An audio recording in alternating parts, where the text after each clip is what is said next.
तो हम लोग इंतजार कर रहे थे कि भारत को वीटो पावर मिलने वाली है और भारत जल्द ही यूनाइटेड नेशन का परमानेंट मेंबर बनने वाला है। लेकिन इन सब की बात चल ही रही थी कि इसी बीच भारत और इजराइल ने मिलकर यूनाइटेड नेशन के साथ ही बहुत बड़ा खेल कर दिया। और भारत को ऐसा इसलिए करना पड़ा क्योंकि देखा जाए तो फ्रांस, ब्रिटेन, अमेरिका और रूस के साथ साथ अन्य सभी देशों का समर्थन मिलने के बावजूद भी अभी तक भारत को यूनाइटेड नेशन का परमानेंट मेंबर नहीं बनाया गया।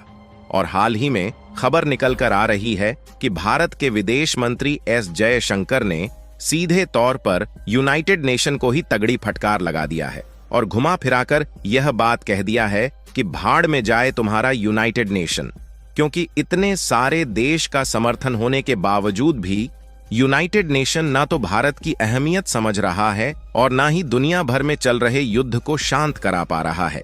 बल्कि देखा जाए तो जिन देशों के पास वीटो पावर है, यह देश खुद उल्टा युद्ध में कहीं ना कहीं इन्वॉल्व्ड है और आग में घी डालने का काम कर रहे हैं। और इसीलिए इजराइल ने तो यूनाइटेड नेशन के जो चीफ है उनको पूरी तरीके से बैन कर दिया है और उन्हें अपने देश में प्रवेश करने से रोक दिया है। और अगर इसके बावजूद भी यूनाइटेड नेशन के चीफ इजराइल में पाए जाते हैं तो उन्हें जेल में बंद किया जा सकता है। भारत और यूनाइटेड नेशन से जुड़ी यह खबरें थोड़ा जटिल जरूर है, लेकिन इन सबको हम एकदम आसान शब्दों में समझने वाले हैं।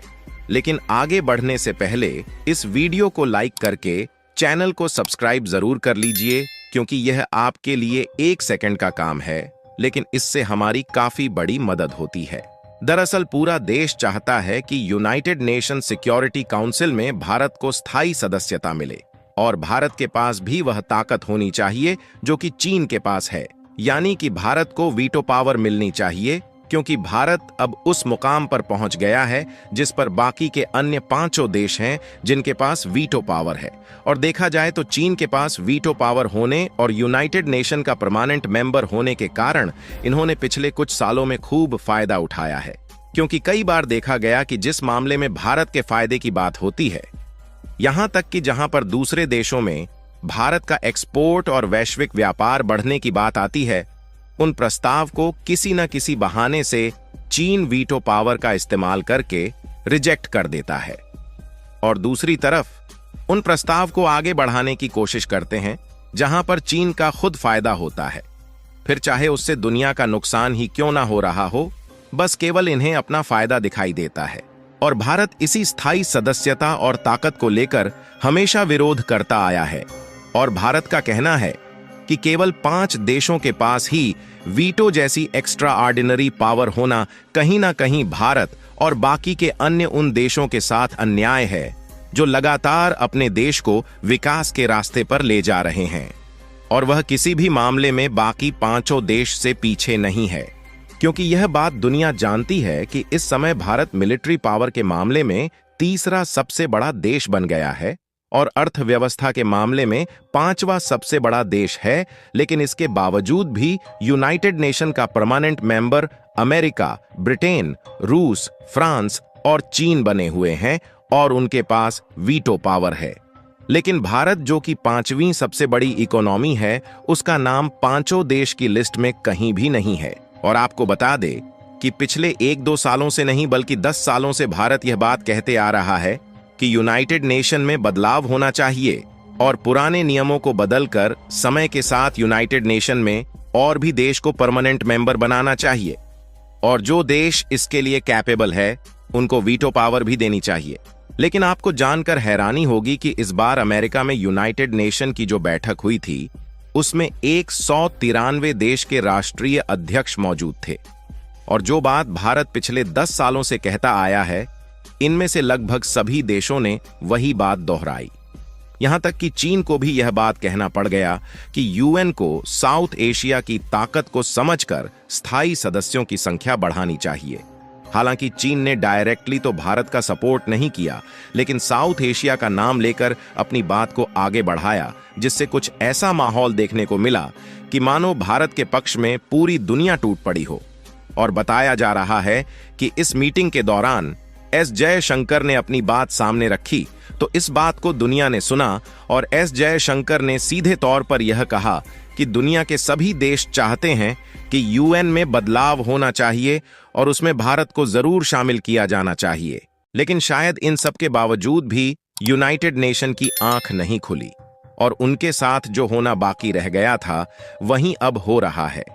क्योंकि इतने सारे देशों के समर्थन के बावजूद भी भारत को परमानेंट मेंबर बनाने और यूनाइटेड नेशन में बदलाव करने के लिए अभी तक कोई कदम आगे नहीं बढ़ाया गया, जिसके कारण यूनाइटेड नेशन की भी मुसीबत बढ़ती हुई देखी जा रही है। क्योंकि एक तरफ तो भारत यूनाइटेड नेशन पर भारी पड़ रहा है और दूसरी तरफ इजराइल भी यूनाइटेड नेशन के खिलाफ उतर गया है। और आज ही खबर निकल कर आ रही है कि भारत के विदेश मंत्री एस जयशंकर ने यूनाइटेड नेशन को फटकार लगाते हुए एक पुरानी कंपनी बताया जो कि मार्केट और बदलते समय के साथ बदलना नहीं चाहती और अपने पुराने नियमों के साथ आगे बढ़ना चाहती है, जो कि पूरे तरीके से कबाड़ी हैं। और वैसे भी देखा जाए तो यूनाइटेड नेशन के जो स्थायी सदस्य देश है उनमें से कुछ देश पहले भी आग में घी डालने का काम करते थे और अब भी वही पुरानी रणनीति लेकर आगे बढ़ रहे हैं। और उसके बाद आप इस दूसरी रिपोर्ट को देखिए जिसने यूनाइटेड नेशन का पर्दे के पीछे छिपा काला चेहरा दुनिया के सामने खोल दिया है। क्योंकि एस जयशंकर ने दुनिया से यह सवाल कर लिया है कि इस समय दो बहुत बड़े तनाव और युद्ध चल रहे हैं, लेकिन यूनाइटेड नेशन कहां शांत बैठा है। यानी कि यूनाइटेड नेशन वही पुरानी कंपनी है जो कि युद्ध को शांत तो कर नहीं पा रही, बल्कि देखा जाए तो सीधे तौर पर यूनाइटेड नेशन के उन परमानेंट मेंबर द्वारा युद्ध को बढ़ावा दिया जा रहा है जिनके पास वीटो पावर भी है। आपको बता दें कि केवल यूनाइटेड नेशन पर भारत ही भारी नहीं पड़ रहा है, बल्कि उससे ज्यादा अब इजराइल भारी पड़ रहा है। क्योंकि हाल ही में ईरान के द्वारा जो इजराइल पर भयानक अटैक हुआ है उसका आरोप इजराइल ने सीधे तौर पर यूनाइटेड नेशन के चीफ पर लगाया है। इजराइल का कहना है कि यूनाइटेड नेशन के जो चीफ है उन्होंने इजराइल में बलात्कारियों और हत्यारों का समर्थन किया है। इसीलिए इजराइल ने यूनाइटेड नेशन के चीफ को पर्सोना नॉन ग्राटा की कैटेगरी में डाल दिया है, यानी कि यह किसी भी सूरत में इजराइल में प्रवेश नहीं कर सकते। फिलहाल इजराइल में यूनाइटेड नेशन के चीफ जाएं या ना जाए ये तो दूर की बात हो गई, लेकिन इस आरोप से यूनाइटेड नेशन पर जो धब्बा लगा है वह सदियों तक नहीं मिटने वाला। और इतना ही नहीं, बल्कि फ्रांस जो कि यूनाइटेड नेशन का परमानेंट सदस्य है, इसे भी ठीक आईना इजराइल ने दिखा ही दिया। दरअसल इस समय जो आपको इस मैप में 7 पॉइंट हाईलाइटेड दिखाई दे रहे हैं, इन 7 एरिया के आतंकी संगठन से इजराइल अपने हित के लिए लड़ रहा है। फिर भी हाल ही में फ्रांस ने इजराइल को हथियारों की सप्लाई बंद कर दिया। साथ ही फ्रांस ने और भी वेस्टर्न कंट्रीज से इसकी डिमांड कर रहा था, लेकिन इजराइल ने फ्रांस को उल्टा जवाब देते हुए सीधा कह दिया है कि हम यह लड़ाई अपने हित के लिए लड़ रहे हैं और हम आतंकवादी संगठनों को मिटा रहे हैं जो कि दुनिया के सभी देशों के लिए खतरनाक है। ऐसे में कोई देश हमारा साथ दे या ना दे, लेकिन हम युद्ध को जीत कर ही रहेंगे। फिलहाल आपको क्या लगता है कि यूनाइटेड नेशन पर इतना जो आरोप लगाया जा रहा है, इन सब से यूएन पर कोई फर्क पड़ेगा या नहीं? अपनी राय कमेंट में जरूर बताएं और इस वीडियो को एक लाइक करके अपने मित्रों तक शेयर जरूर करें ताकि उन्हें जानकारी मिल सके। इसी तरह और भी नॉलेजेबल वीडियो देखने के लिए चैनल को सब्सक्राइब करके बेल आइकन को ऑल पर जरूर सेलेक्ट करें। जय श्री राम।